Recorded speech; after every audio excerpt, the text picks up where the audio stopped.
ni Xavier? Akala ko patay na parehas ng parents niya. At inmate pa. Oh my gosh, pinatay yung papa niya. Sino may gawa nito? Sino?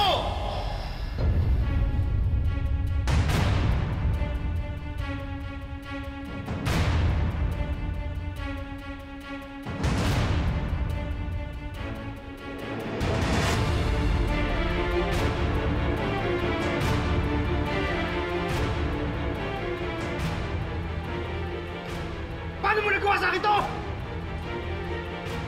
Pinahiya mo ako!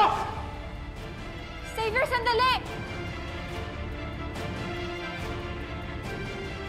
Apo! Xavier! Sandali!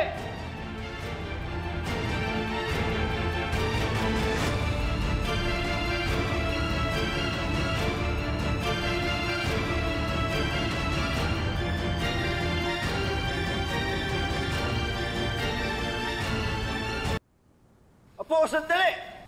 Xavier!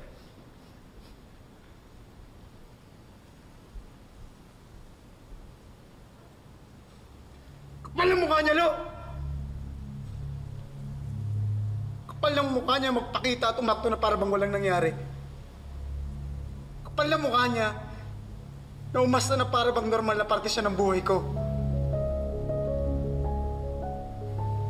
I will get to the bottom of this. Doesn't matter, Lo. Sinira niya na yung gabing to. Dapat masaya lang to. Pero ano pa bang asahan ko sa ina kong kriminal?